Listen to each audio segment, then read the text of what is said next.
Hello everyone, and welcome back to Just K, where we talk about everything that is health. To all my subscribers, once again, thank you, thank you, thank you.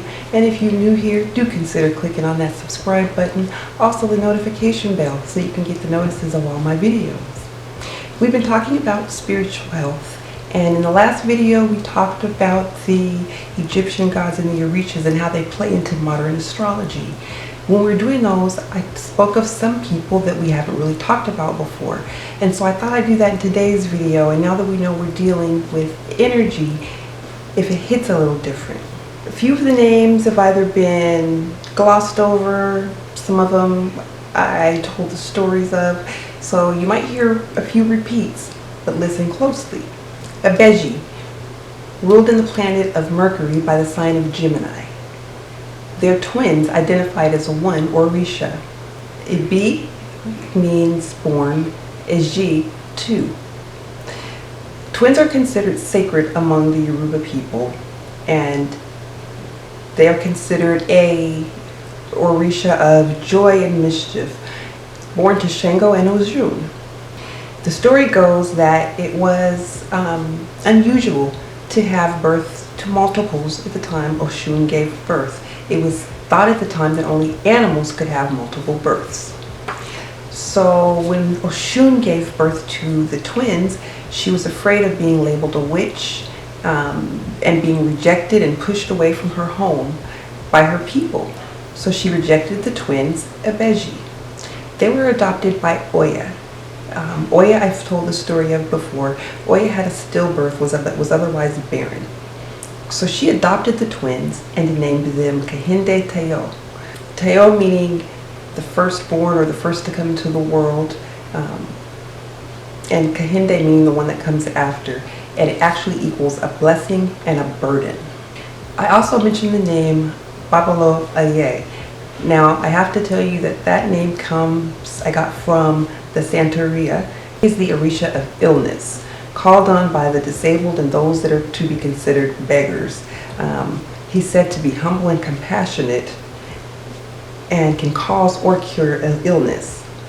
He is ruled in the planet Saturn by the sign of Scorpio.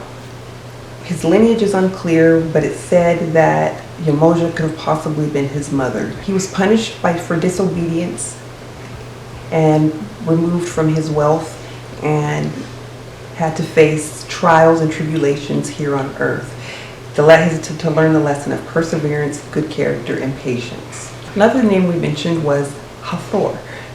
She's the goddess and wife of Horus, the female opposite of Ra, who is the avenging character that protects her. She's the goddess of music and dance. When we're talking Egyptian goddess, she's the goddess of acrobats, and she's companion to the male divinities.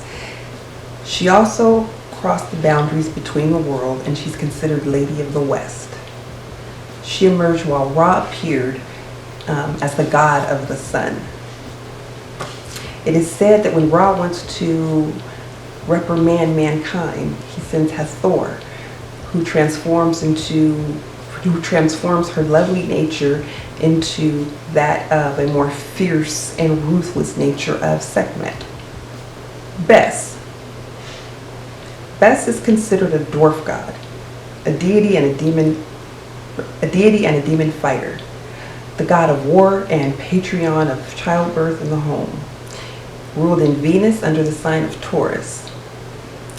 Bes is a demon god, but not considered evil. He is a supporter of Ra, a protector of women and children, and he drives evil away. Next we have my favorite Egyptian god, Nephes. She is the daughter of Geb and Nut. She is the mistress of the house and the counterpart of Set. She is also said to be barren. Ruled by Neptune in the sign of Pisces, she is the goddess of death and mourning. She was given a place on Ra's boat to accompany him to a journey on the underworld.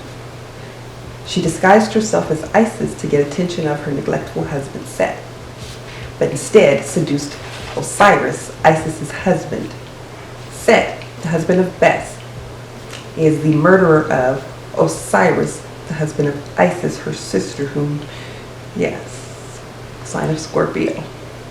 The thing I'm trying to get across here is the energies at play, the energies that not only did the Yoruba people speak of, but even before that, the Egyptian gods and goddesses, and even before that, astrology is one of the many things that your ancestors used to get through life. Keep in mind that chemical reactions can't change one element into another. Instead, a new substance is created when they mix. So if you're lighting a gas fire, you're going to get methane or natural gas, and it's going to react with carbon dioxide and water vapors, which is going to be ignited into flame by heat. The only clue that you see of any reaction is the heat.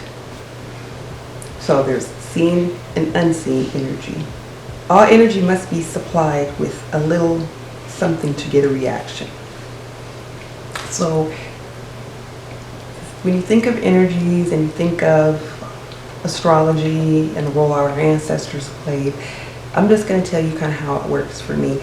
I first studied astrology just strictly as something to do other than spend my day thinking about being ill and sick.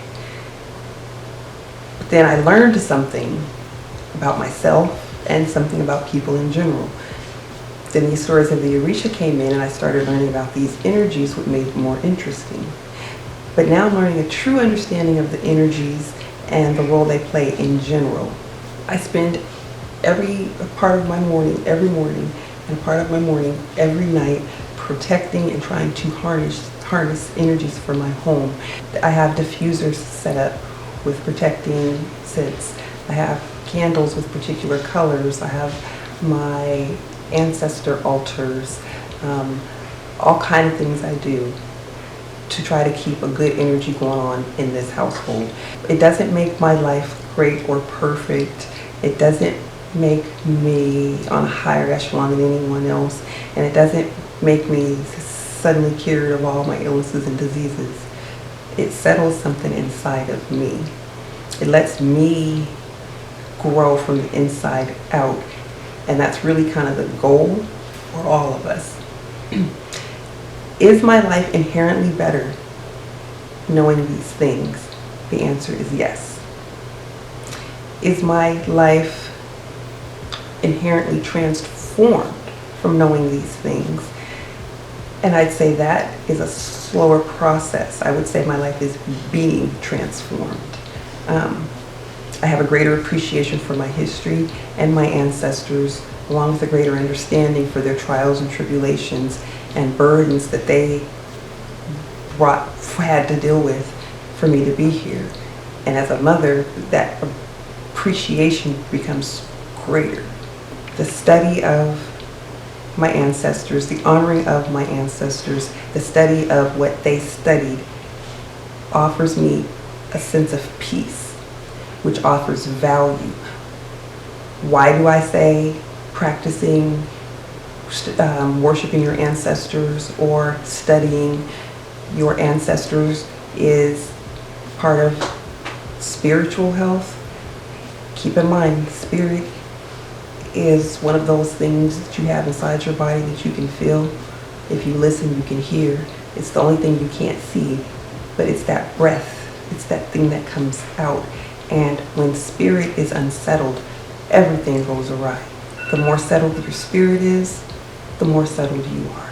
And so that's why we talk about these things. In the next video, I'm going to show you some of the things I do for my spiritual protection. I'm also going to fulfill a promise I made way back because I feel like it is important now more than ever. And I'm going to show you how to take a blood pressure. Until then, I love you all. I thank you. Please remember to like this video, leave a comment below, and subscribe. And I'll see you next time.